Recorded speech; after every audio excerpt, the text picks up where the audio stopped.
Hello students, आज के इस वीडियो लेक्चर में हम ओसी का second chapter functions of management की एक्सरसाइज कवर अप करेंगे। एक्सरसाइज स्टार्ट करने से पहले मैं आपसे रिक्वेस्ट करूंगी कि अगर अभी तक आपने मेरे चैनल को सब्सक्राइब नहीं किया तो प्लीज़ चैनल को सब्सक्राइब कीजिए एंड चैनल लिंक अपने फ्रेंड्स के साथ भी शेयर कीजिएगा। वीडियो को लाइक करना मत भूलिएगा। तो सबसे पहले क्वेश्चन नंबर 1 में दिया है कि select the correct option and re right the sentence. आपको करेक्ट ऑप्शन सिलेक्ट करना है और सेंटेंस फिर से लिखना है। इसका मतलब यहाँ पे आपको 3 ऑप्शंस दिए हुए हैं। 3 ऑप्शंस में से आपको एक राइट ऑप्शन सिलेक्ट करना होगा। तो the functions of management start with dash function. तो सबसे पहला फंक्शन कौन सा होता है फंक्शंस ऑफ मैनेजमेंट का? तो वी ऑल नो दैट, हमने स्टडी किया था कि सबसे पहला फंक्शन होता है प्लानिंग। तो आपको करेक्ट ऑप्शन प्लानिंग को यहाँ पे फिल करते हुए आपको रीराइट करना होगा स्टेटमेंट। तो आपको स्टेटमेंट लिखना होगा the functions of management start with planning function. Then second one, the functions of management and with. तो यहाँ पे आपको लास्ट का कौन से फंक्शन के साथ एंड हो रहा है, लास्ट फंक्शन कौन सा है? तो दैट इज कंट्रोलिंग। तो ये आपको लिखना होगा the functions of management and with controlling. Then next third है dash sets out standards for controlling. तो स्टैंडर्ड्स फॉर कंट्रोलिंग कौन सेट आउट करते हैं, कौन सेट्स आउट करते हैं? तो यहाँ पे planning sets out standards for controlling. Controlling से पहले प्लानिंग होती है, राइट? प्लानिंग करता है कंट्रोलिंग के लिए standard set out. Then organisation function is the important for execution of plans which have been prepared by dash management। कौन है उसको, है ना, मैं कौन से मैनेजमेंट, मतलब यहाँ पे 3 लेवल ऑफ मैनेजमेंट हमको पता है, lower level, middle level and top level. तो उसके हिसाब से इम्पॉर्टेंट फॉर एग्जीक्यूशन कौन से organisation function is important for execution of the plan. Plan कौन एग्जीक्यूट करता है? Which have been prepared by, कौन प्रिपेयर करता है प्लान्स को? कौन से मैनेजमेंट प्रिपेयर करते हैं? तो टॉप लेवल मैनेजमेंट प्लान्स को प्रिपेयर करते हैं एंड फिर उसी प्लान को एग्जीक्यूट किया जाता है। Then fifth one, dash is the function which supports to activate the plans. किसको प्लान को एक्टिवेट करने में कौन सपोर्ट करता है? With the help of employees के हेल्प के साथ में। तो with the help of employee, यहाँ पे स्टाफिंग नहीं होगा, कोऑर्डिनेटिंग भी नहीं होगा, यहाँ पे होगा directing. Directing is a function, ये वो फंक्शन है जो सपोर्ट करता है एक्टिवेट करने के लिए प्लान को with the help of employees की हेल्प के साथ में। Then sixth one, dash is the function of execution according to the plan and the organisational structure. तो कौन सा फंक्शन है जो execution according to the plan के हिसाब से एग्जीक्यूशन होना उसका, एंड ऑर्गेनाइजेशनल स्ट्रक्चर। तो यहाँ पे डायरेक्टिंग होता है। Directing is the function of execution according to the plan and the organisational structure. Organisational structure के हिसाब से एंड प्लानिंग के हिसाब से एग्जीक्यूट होता है, वो है डायरेक्टिंग। And then यहाँ पे dash arranges the work in which way in such a way that minimum conflicts are raised। तो कोऑर्डिनेशन है, उसी की वजह से कोऑर्डिनेटिंग अरेंजेस। तो coordinating arranges the work in such a way that the minimum conflicts are raised. मतलब बहुत कम झगड़े हो, कॉन्फ्लिक्ट्स मतभेद हो, आपसी जो रंजिश होती है, मतभेद होते हैं, वो कम अराइज हो। तो कोऑर्डिनेशन की वजह से, अगर अच्छा कोऑर्डिनेशन होगा तो कॉन्फ्लिक्ट्स नहीं अराइज होंगे। Then coming to the match the pair, I hope आपको कंप्लीट द सेंटेंस समझ में आ गए होंगे। अभी नाउ मैच द पेयर। तो मैच द पेयर में प्लानिंग, तो प्लानिंग को आपको मैच करना उसके करेक्ट ऑप्शन के साथ। तो प्लानिंग आप यहाँ पे रीड करोगे तो प्लानिंग में आपका जो थर्ड है, deciding in advance what to do, how to do, when to do and who is to do, और कौन करेगा इसको। तो ये है प्लानिंग। प्लानिंग का मतलब एक तरीके से मीनिंग के साथ ही आप इसको, what do you mean by planning? तो planning means deciding in advance what to do, how to do and when to do and who is to do. तो आपका ए का जो है ग्रुप ए के अंडर में जो ए है उसका आपका आंसर है ग्रुप बी का 3। तो यहाँ पे मैंने लिखा हुआ है ये आप लोगों के लिए कि ए के लिए 3 है, बी के लिए 6 है, एंड सी के लिए 9 है, एंड डी के लिए 1 है, एंड ई के लिए 2 है। तो यहाँ पे मैंने आंसर ये लिखे हुए हैं। यहाँ से आपको देखना है कि ऑर्गेनाइजिंग का भी क्या है। तो ऑर्गेनाइजिंग मतलब decides, organising decides the way, ये है ना, रास्ता डिसाइड करता है, पथ डिसाइड करता है, वे डिसाइड करता है, and means to achieve what has been planned. और उसके लिए जो मीन्स चाहिए कि वो प्लानिंग कैसे आपकी कवर अप हो पाए, तो वो कौन करता है डिसाइड, तो ऑर्गेनाइजिंग डिसाइड करता है। देन आपका नेक्स्ट है स्टाफिंग। तो स्टाफिंग को लेके आपका है कि it is a process of recruiting. Staffing मतलब रिक्रूटमेंट करना, मतलब अपॉइंट करना, सिलेक्ट करना and placing and remunerating, salary decide करना, उनके डेजिग्नेशन देना। तो ये होता है किसमें, स्टाफिंग में होता है। तो staffing is the process, it is the process of recruiting, selecting, placing and remunerating. Then last जो है कोऑर्डिनेटिंग, ई का आपका है कि इट इज़ इंटीग्रेशन। कोऑर्डिनेशन मतलब integration and synchronisation of the efforts of a group. तो एक कोई भी ग्रुप ऑफ पीपल मतलब इंटीग्रेट करना, मिला देना, समावेश कर देना, एंड सिंक्रोनाइज करना मतलब भी 2-3 एक्टिविटीज़ को, 2 to 3 ग्रुप एक्टिविटीज़ को एक साथ कोऑर्डिनेशन के साथ में उसको फिर काम को, टास्क को कंप्लीट करना, ऑपरेशन को कंप्लीट करना, तो सिंक्रोनाइज करना बोलते हैं उसको हम। Then coming to the next that is C part. I hope आपको मैच द पेयर समझ में आ गया। सी पार्ट में है गिव वन वर्ड फ्रेज और term for the following statements. तो सबसे पहले आपको दिया the right person of the job with right pay, at the job with right pay. इसका मतलब ये कहाँ पे होता है, ये the right person at the right job with right पे। तो ये कौन से फंक्शंस ऑफ मैनेजमेंट में होता है, तो ये स्टाफिंग में होता है। कहाँ होता है, स्टाफिंग में होता है। तो इसके लिए आपको जो आंसर होगा आपको वन वर्ड है वो स्टाफिंग लिखना होगा। देन नेक्स्ट यहाँ पे a person who shows the correct path, जो सही रास्ता दिखाता है, as well as guides the employ, employees को गाइड भी करता है in solving the problems, problem को सॉल्व करने के लिए, तो उसको हम डायरेक्टर बोलते हैं। That person is known as director. तो आपको डायरेक्टर लिखना होगा। आपका करेक्ट जो आंसर होगा वन वर्ड वो होगा director. Then third first function of management क्या है, तो सबसे पहला फंक्शन है प्लानिंग। ये हमने ना first alternative, choose the correct alternative में भी स्टडी किया। Now fourth each function of यहाँ पे आपको लास्ट फंक्शन ऑफ मैनेजमेंट। तो लास्ट फंक्शन ऑफ मैनेजमेंट क्या है, तो सबसे लास्ट फंक्शन है कंट्रोलिंग। लास्ट फंक्शन है कंट्रोलिंग, एंड वाला फंक्शन, ये भी हमारे ऑल्टरनेटिव में भी आया है। Then fifth one, it is intellectual process of logical thinking. ये है ना इंटेलेक्चुअल मतलब ये दिमाग का खेल है कि आप लॉजिकल थिंकिंग करते हो, दिमागी है। एंड रैशनल डिसीजन मेकिंग, तो ये किस चीज़ में होता है, तो वो प्लानिंग में होता है। It is intellectual process of logical thinking and rational decision making, that is in planning. It is done in planning. Then sixth one, the term that is used to denote the structure, structure को denote करने के लिए हम use करते हैं तो उसको हम organization बोलते हैं। structure के लिए जो हम term use करते हैं that is called as organization. Then seven, it is a process of attracting, recruiting, selecting, placing, appraising and remunerating the people, तो उसको हम बोलते हैं staffing. staffing में है ना लोगों को attract किया जाता है जॉब के लिए, देन उनका रिक्रूटमेंट होता है, उनको अपॉइंट करते हैं, उनका सिलेक्शन होता है, मतलब वो right person eight right job के हिसाब से, देन उनको उनकी डेजिग्नेशन दी जाती है, फिर उनको प्रेजिंग, मतलब जैसे आप लोगों को कैसे प्रेज मिलता है तो अकॉर्डिंग टू द परफॉर्मेंस उनका अप्रेजल होता है, एंड उनको रेम्यूनरेशन सैलरी डिसाइड होती है। That is in the staffing, it is done in the staffing. Then eighth one, the process that leads the employees towards accomplishment of organisational goal. Organisation के जो गोल है उसको accomplish करने के लिए, उसको पूरा करने के लिए कौन सा प्रोसेस है, तो directing. That is the directing, जो है ना गोल को अकम्प्लिश करने के लिए, कंप्लीट करने के लिए, मतलब पूरा करने के लिए, अचीव करने के लिए एम्प्लॉयज को लीड करता है, तो that is directing. Then ninth, it increases the team spirit of workplace. तो team spirit of workplace पे team spirit कौन create करता है, किसकी वजह से है ना आप मतलब आपस में मिलजुल कर with harmony and with each other support काम करते हैं, तो that is the coordinating increases, coordination है वो increase करता है team spirit को workplace पे। Then 10th one, it is the process of comparing actual performance को कंपेयर किया जाता है with the pre determined standard performance है, जो है ना पहले से हम डिसाइड करते हैं कि कितना अचीवमेंट होना चाहिए, प्री डिटरमाइंड परफॉर्मेंस, तो that is in the controlling. Controlling is the process, controlling वो प्रोसेस है जो कंपेयर करता है एक्चुअल परफॉर्मेंस को with the predetermined performance.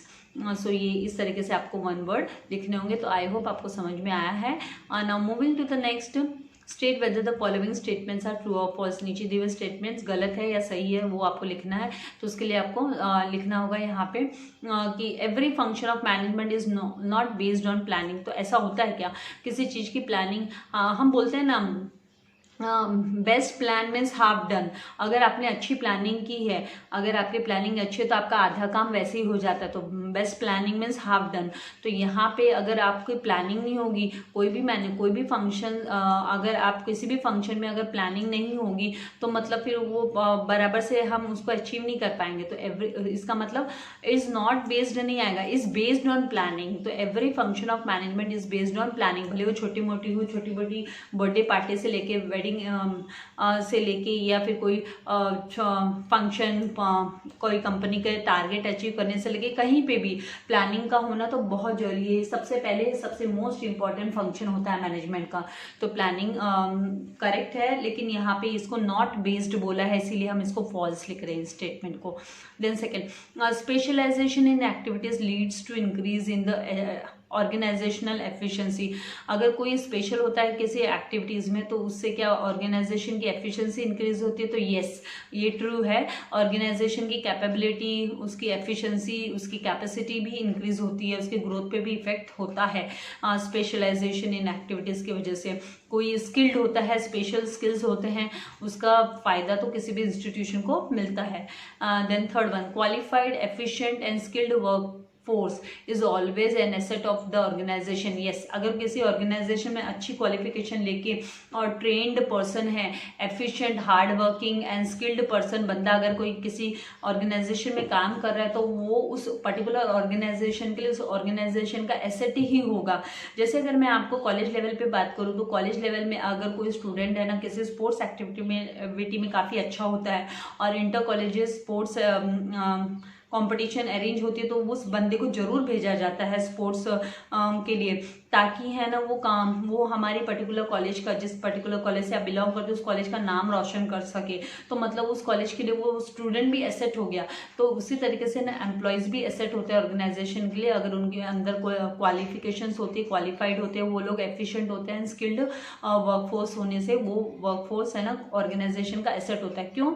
क्योंकि ऑटोमेटिकली ऑर्गेनाइजेशन की ग्रोथ पे इफेक्ट होता है उसका। लेजी पर्सन्स हो गए, लेस हार्ड वर्किंग हो गए तो उसकी ऑर्गेनाइजेशन की जो प्रॉफिटेबिलिटी है उस पर भी इफेक्ट होता है। Then next, fourth, cooperation is not necessary for smooth flow of organisational activities. तो ये तो गलत बात है, कोऑपरेशन तो पहले चाहिए। भले वो घर से भी, अगर हम सोचे घर से भी हम बात करें तो कोऑपरेशन की तो बहुत जरूरत होती है। अगर आपको कोई भी एक्टिविटी को अकम्प्लिश करना है, स्मूथली उसको फ्लो करना है तो वो तो नेसेसरी है। तो यहाँ पे लिखा है नॉट नेसेसरी, तो ये नॉट की वजह से मैंने ये आंसर यहाँ पे फॉल्स लिख रहे हैं। इसीलिए आपको स्टेटमेंट रीड करना बहुत जरूरी है ध्यान से। इज नॉट नेसेसरी बोल दिया एग्जाम में, अगर आपको आ गया कि कॉपरेशन इज नेसेसरी तो फिर आप फॉल्स नहीं लिखोगे, तो फिर उस केस में आपको ट्रू लिखना होगा, राइट। तो आपको स्टेटमेंट ध्यान से रीड करना है कि क्या बोला है। Then fifth one, coordination motivates the employees to take initiative while completing their assigned task. तो ऑब्वियसली कोऑर्डिनेशन है ना मोटिवेट करता है एम्प्लॉयज को, जब एक दूसरे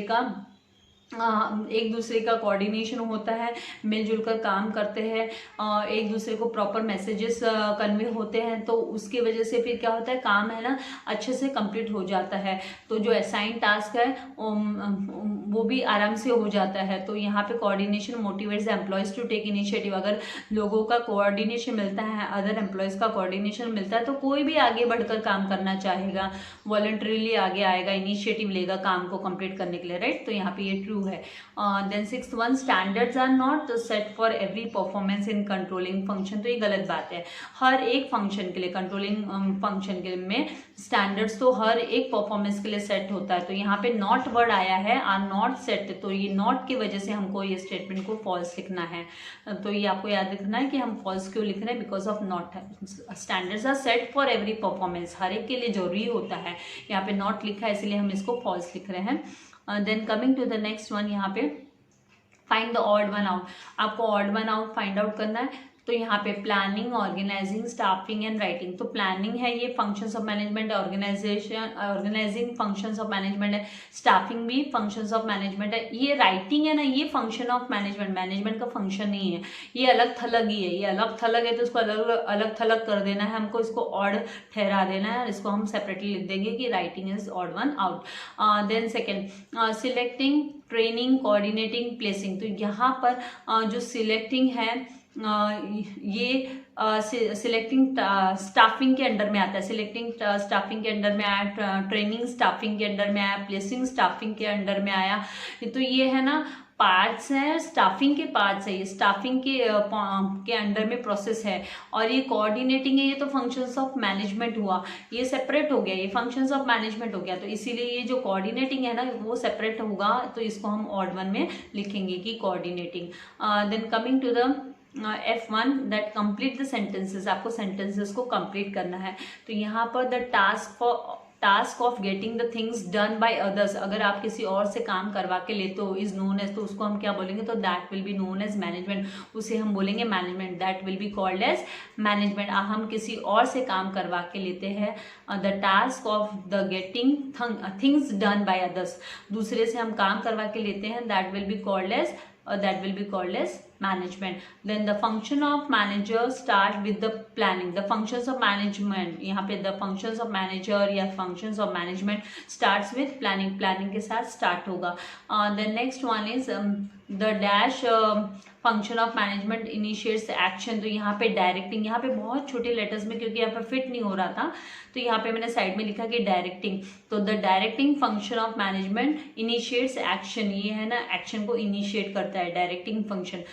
then fourth one, recruitments are done under staffing function. Recruitments कहाँ पे होता है, तो स्टाफिंग फंक्शन के अंडर में हम रिक्रूटमेंट्स करते हैं, मतलब हम अपॉइंट करते हैं एम्प्लॉयज को। तो आपको स्टाफिंग, आपका करेक्ट आंसर यहाँ पे फिल करना होगा। Now dash is the fundamental function of the management. तो फंडामेंटल मतलब बेसिक फंक्शन, जो बेस है, तो that is planning. Planning is the fundamental function of the management. Then 6 coordinating, यहाँ पे मैंने ये आंसर इसका यहाँ पे लिखा है, तो ये 6 का आंसर है। कोऑर्डिनेटिंग इंटीग्रेट्स, कोऑर्डिनेटिंग है ना इंटीग्रेट करता है डिपार्टमेंटल एक्टिविटीज को, मतलब उनका समावेश करता है, उनको एक दूसरे से कोऑर्डिनेशन करवा के लेता है for achieving common goal of the organisation, organisation के कॉमन गोल को अचीव करने के लिए। Then 7th one, dash is the last function of management. Management का सबसे लास्ट फंक्शन कौन सा होता है, तो सबसे लास्ट फंक्शन कंट्रोलिंग होता है। इसका मतलब ये जो बार बार आपका है ना फंडामेंटल फंक्शन, मतलब basic function, first function planning and the last function, बार बार आपका हर जगह पे देखो, आपने यहाँ पे हमने जो 6 क्वेश्चन कवर अप किए वेराइटीज, उसमें से 3 क्वेश्चन में बार बार ये आया ही है। इसका मतलब ये आपका एग्जाम पॉइंट ऑफ व्यू से भी आप समझ सकते हो कि आपको एकदम माइंड में रखना है कि सबसे पहला फंक्शन कौन सा है मैनेजमेंट का एंड सबसे लास्ट फंक्शन कौन सा है, वो आपको एकदम माइंड में रखना है। Then coming to the G, यहाँ पे select the correct option from the bracket, आपको ब्रैकेट से करेक्ट ऑप्शन सिलेक्ट करना है। तो यहाँ पे आपको दिया planning is detailed programme of, ये प्लानिंग है ना डिटेल्ड प्रोग्राम, किसका डिटेल्ड प्रोग्राम है, प्रेजेंट का है क्या फ्यूचर का है, पास्ट का है। Detailed plan of course of action, course of action मतलब हमको कुछ अचीव करना है, कुछ टारगेट अचीव करना है, हाँ राइट, काम करवा के लेना है, काम को कंप्लीट करना है, टारगेट को अचीव करना है, तो उसके लिए प्लानिंग डिटेल प्रोग्राम है। किस चीज के लिए, वो प्रेजेंट के लिए कि फ्यूचर के लिए कि पास्ट के लिए। तो प्लानिंग तो कभी भी फ्यूचर के लिए होती है राइट, पास्ट के लिए भी नहीं होती है, प्रेजेंट के लिए भी नहीं होती है, हम फ्यूचर के लिए करते हैं प्लानिंग राइट। तो यहाँ पे planning is the detail programme of future, आपका करेक्ट जो ऑप्शन है वो फ्यूचर होगा। Then coming to the second, directing is responsibility of, directing किसकी रिस्पॉन्सिबिलिटी है, मैनेजर की है कि वर्कर की है कि पीपल की, एट ऑल लेवल्स। तो हर एक लेवल पे जो मैनेजर है, टॉप लेवल मैनेजर रहने दो, मिडिल लेवल मैनेजर रहने दो या लोअर लेवल मैनेजर, वो मैनेजर की ड्यूटी होती है। Directing is the responsibility of, वो किसकी रिस्पॉन्सिबिलिटी है, तो वो मैनेजर की रिस्पॉन्सिबिलिटी, वो वर्कर की नहीं है, वो पीपल की नहीं है, वो मैनेजर की है।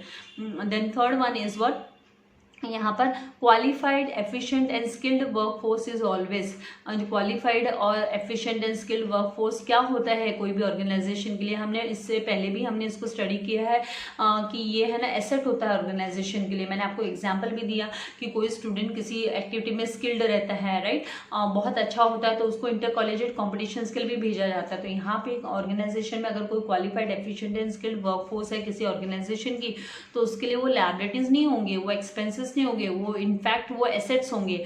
वो क्या होंगे? एसेट्स होंगे ऑर्गेनाइजेशन के लिए, ऑफ द ऑर्गेनाइजेशन। तो इस तरीके से आपको इसका आंसर लिखना होगा। नेक्स्ट वीडियो लेक्चर में मैं आपके लिए क्वेश्चन नंबर H मतलब आंसर इन 1 सेंटेंस एंड आपके लिए आगे के जो objective kind of questions and case studies को कवर अप करूंगी, लेके आऊंगी। तो तब तक के लिए आपको ये स्टडी करके रखना है और रीडिंग आपको करते रहना है। Reading is must.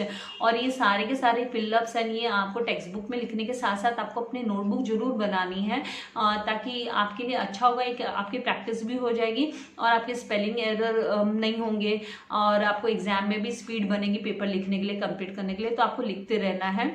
I hope आपको लेक्चर पसंद आया। तो वीडियो को लाइक करना मत भूलिएगा, सब्सक्राइब करना मत भूलिएगा and share it with your friends as well. God bless you all dear students.